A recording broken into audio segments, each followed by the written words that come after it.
Hello, Charlie Stevens here. Today we're going to be learning how to play with our fingers, how to use our right hand. So this is basic technique for our right hand or our left hand if you're left-handed. I'm going to use the term right-handed because that's what I am. I'm right-handed and I usually think about my picking hand being this side.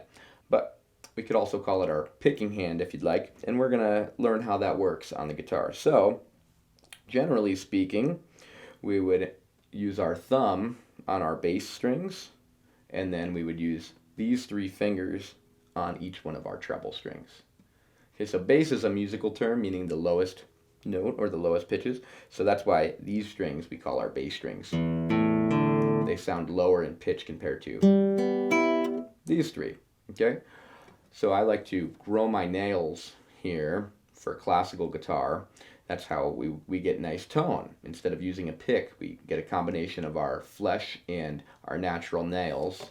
And depending on how I turn my finger, I can get a lot of different sounds. But it's not important that you grow your nails. And if you play a steel string guitar, I might recommend that you don't because you'll actually break your nails on the steel strings or kind of cut through them. So I still do it a little bit, but I like to keep them shorter for that, and then they don't break quite as bad. But if you play a nylon string, then I would encourage you to grow your nails out because you can get more variety of tone. But that's a bit more of an advanced topic than what we're talking about today. Today we're just talking about the basic right hand.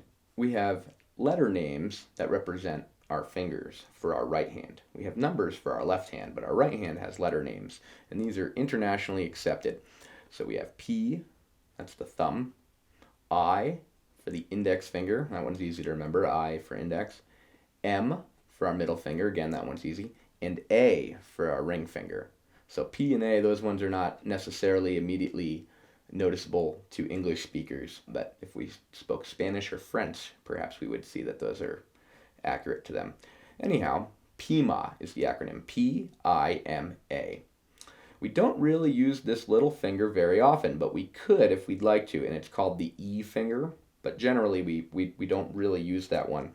Sometimes in flamenco guitar, they use that. Generally, it's more of a strummed type of thing, maybe something like this, where I use all my fingers and kind of rasgueado is the name of that technique, I believe. But again, that's more of an advanced technique, so if you're very new to this, I'd recommend not using your pinky, but I do recommend using all four of these fingers, the three over here and the thumb. And like I said, the thumb's job is going to be to play the bass strings, that's low E, A, and D. And then our fingers are each going to be assigned to one of our treble strings. So our index finger is going to play the G string, and our middle finger will play the B, and our ring finger will play the high E string.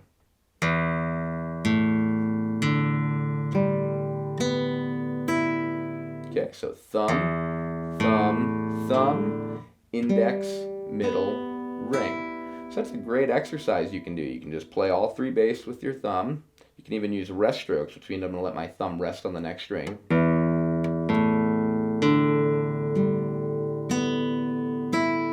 And then I'll pluck upwards with my fingers. So it's also important to keep your hand at a certain angle because some people have their hand in the wrong angle and then their fingers will hit against their thumb as they move them in towards one another. And if we have the proper technique, this is never an issue because they actually will move in completely different paths. So I like to envision my three fingers coming in towards the thumb. If you can kind of see that motion, that's what we're doing there with these fingers. And the thumb goes out in front of them like this. So instead of having everything stacked over, I have my thumb out in front. I'm going to over-exaggerate so you can see what I'm talking about here. Really, it would not be quite that exaggerated. It would be much more comfortable to have it here, but that is the idea. The thumb kind of goes this way, and the fingers go in towards the hand, and they just never really touch. They stay out of each other's way. Okay, and that's important because a lot of times we'll use them together. And they'll all be pinching at the same time, so we really want to make sure that they don't get in each other's way. Okay, so that's the main thing about the right hand. We know what our fingers are now called, so if I say use the P finger there, that means the thumb, pulgar, okay? Or if I say use the I finger on a certain string, I'm talking about the index, okay? But generally speaking, they're going to be these strings we discussed. And that's a very general rule. As we get more advanced, we will break that frequently to accommodate the needs of whatever specific musical situation we're playing. But for the most part, it's a very good rule of thumb. We can use that to get by in a lot of situations. Okay, well, now that you know the names of our fingers, we'll be able to communicate further as this lesson series goes on. I'll see you in the next lesson.